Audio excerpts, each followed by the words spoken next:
Assalamualaikum warahmatullahi wabarakatuh. Al-Fatihah.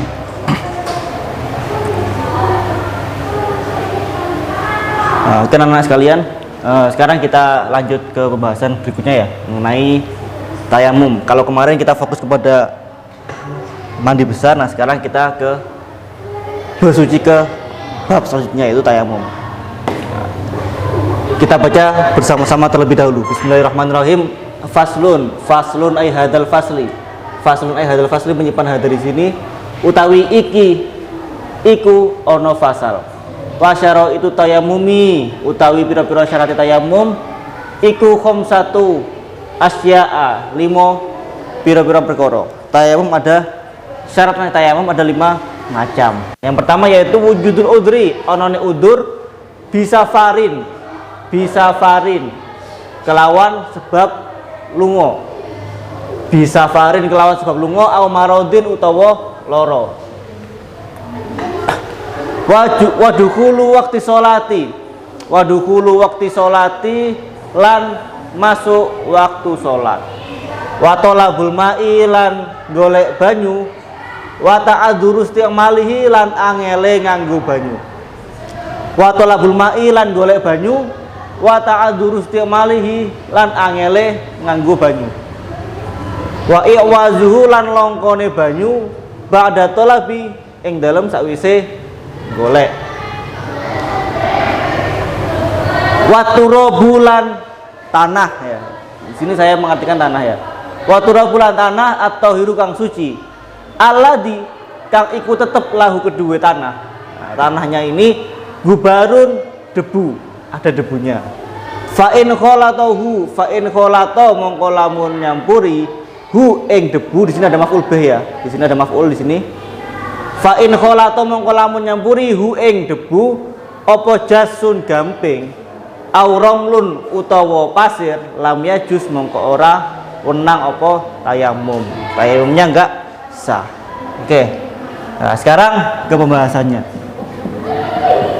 Fasal ya. Pembahasan baru. Wasyara itu tayamumi utawi pira-pira syarat tayamum. Nah, syarat-syaratnya tayamum.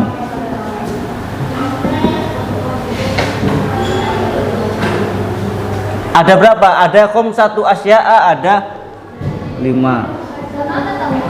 Ada 5. Apa saja yang pertama? Wujudul udri, adanya udur. Nomor 1 adanya udur. Udur itu apa? Nah, udur ini halangan ya, halangan. Nah, jadi kita nggak bisa menggunakan air. Nah, adanya udur. Bisa farin. Nah, adanya suatu halangan karena apa? Yang pertama karena bepergian. Karena bepergian atau marodin atau sakit. Jadi misalkan kalian bepergian akhirnya susah untuk mengakses air. Misalkan kalian bepergian naik bis, kendaraan umum, kan nggak mungkin ketika waktu sholat kemudian minta supirnya berhenti dulu, saya mau sholat. Nah, padahal yang lain lagi buru-buru, nggak bisa ya. Ada hal-hal yang kita nggak bisa, kecuali kalau naik mobil pribadi atau motor bisa di perjalanan kita minggir belok ke masjid. Tapi kalau naik kendaraan umum biasanya nggak bisa. Atau kalau konteksnya zaman dahulu, bepergian zaman dahulu di padang pasir, unta ya, naik unta, padang pasirnya luas, jarang ada air. Nah, maka ya otomatis ya pakai tayamum wudunya karena jarang ada air di konteksnya Timur Tengah ya. Kemudian sakit au marodin atau sakit. Nah, orang sakit biasanya terutama sakit-sakit yang susah, yang diharuskan untuk kurang mengakses air. Misalkan kalian lagi sakit di rumah sakit, kondisi sangat lemah, meskipun kamar mandinya ada di dekat tempat tidur, tapi biasanya kalau kondisi lemah susah untuk mengakses air tersebut. Adanya udur, halangan untuk menggunakan air ya, karena sakit tadi itu. Tapi kalau misalkan sakitnya masih bisa untuk menggunakan air ya, alangkah baiknya tetap berwudu, nggak perlu bertayamum ya. Yang kedua, waduhulu waktu sholati, masuk waktu sholat. Jadi tayamum harus dikerjakan ketika pada saat sholatnya itu. Nah, misalkan sekarang jam 10. Kemudian kalian bertayamum untuk sholat duhur yang sholatnya duhurnya jam 12. Maka ketika kalian tayamum jam 10 atau jam setengah 12 sekalipun, ketika belum masuk waktu duhur, maka tayamumnya nggak sah ya, karena harus masuk waktu sholat terlebih dahulu. Nah, baru dikatakan sah. Pun begitu kalau misalkan ya saya sudah tayamum ketika jam 12 ketika duhur, nah, kemudian saya belum batal dan saya melanjutkan untuk sholat sampai asar jam 15. Nah, ini sudah nggak boleh karena satu tayamum hanya untuk satu sholat. Nah, masuk waktu sholat berarti ya hanya satu sholat saja, satu sholat yang dimaksud saja. Nah, jadi satu tayamum sama dengan satu sholat. Tidak bisa untuk banyak sholat seperti berwudu ya. Nomor 3, watolabul ma'i lan golek banyu, mencari air.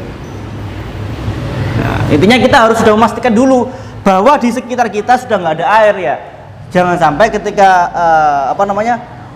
jadi ketika kita sudah bertayamum, kita, kemudian kita mencari ke tetangga kita, ternyata di tetangga kita ada air, maka tayamum kita batal, harus diganti dengan wudhu. Kenapa? Karena ya sudah ketemu airnya. Yang awalnya kita merasa nggak ada air, misalkan di desa kita sedang keringan, tayamumlah kita. Kemudian setelah kita mencari ternyata ada sumur kosong ada sumur yang banyak airnya, maka tayamumnya sudah batal dan harus itu ya, karena airnya sudah ketemu. Nah, yang keempat, wa ta'adzuru istimalihi wa iwazuhu, susahnya apa itu? Menggunakan air, susahnya menggunakan air.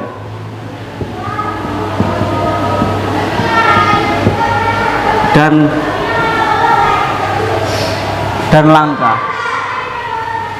langka setelah mencari. Wa iwazuhu ba'da tolabi, wa ta'adzuru istimalihi lan angeling golek banyu, wa iwazuhu ba'da tolabi lan longkone banyu ing dalam sakwise golek. Susahnya menggunakan air, misalkan airnya ada tapi kita susah mengaksesnya. Misalkan kita sudah mencari dan airnya langka. Misalkan di desa kita nggak ada air, kekeringan panjang, kemarau panjang, kemudian satu sumur, airnya sangat dalam, sumurnya dalam. Kok ya dilalah di desa itu nggak ada akses, nggak ada tambang, nggak ada tali, nggak ada, atau ada tali tapi nggak ada ember yang masih sempurna, yang nggak bolong, embernya bolong semua, jadi nggak bisa menggunakan airnya. Ada air tapi nggak bisa diakses ya, misalkan gitu. Atau ada air tapi airnya tercemar, misalkan tercemar oleh limbah, nggak bisa kan. Nah, jadi susah menggunakan air tersebut, maka nggak apa-apa bertayamum ya. Dan airnya itu langka, jadi air yang sehat, air yang bisa digunakan itu nggak ada. Ada air tapi nggak bisa digunakan. Yang terakhir, waturabut tohiru, nah, tanah yang digunakan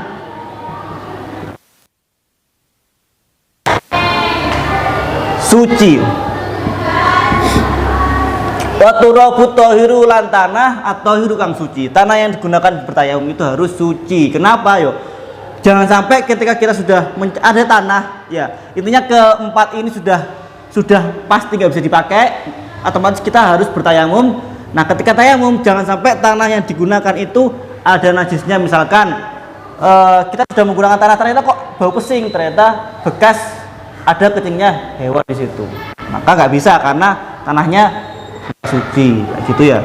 Dan alladilahu kang ikut tetap kedua tanah hubarun utawi debu dan berdebu. Nah, tanahnya harus berdebu. Misalkan ada yang nanya, loh Pak, memang ada tanah yang nggak berdebu? Ada. Kalau kalian waktu kecil biasanya sering main atau misalkan pas waktu hujan, nah, ada tanahnya becek. Apakah bisa buat bertayamum? Nah, nanti malah kalau bertayamum ya otomatis ya wajah bakal blonteng-blonteng nanti ya. Nah, jadi tanahnya harus suci dan berdebu. Jadi kalau misalkan kayak tanah yang sudah basah atau gimana kan nggak ada debunya, otomatis sudah basah semua tanahnya. Jadi nggak bisa dipakai bertayamum ya. Kemudian fa'in kholatahu jasun auramlun lam yajuz. Apabila tercampuri, apabila tanahnya tercampuri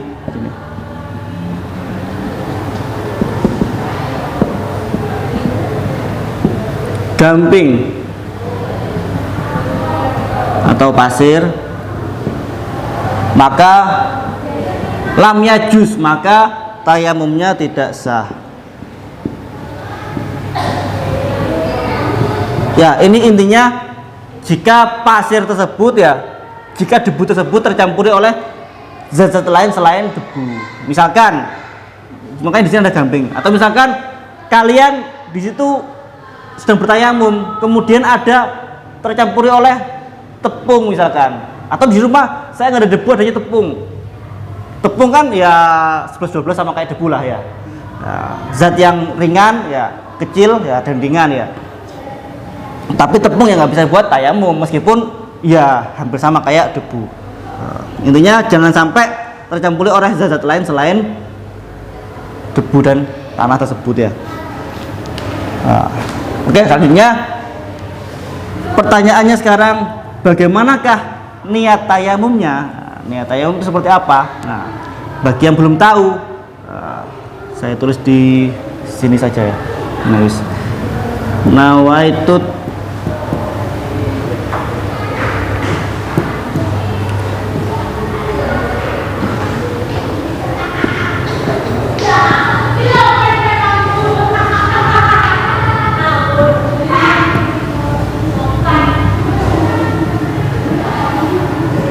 nawaitu tayammum alisti bahatis sholati fardhon lillahi ta'ala. Nah, nawaitu tayammum alisti bahatis sholati fardhon lillahi ta'ala.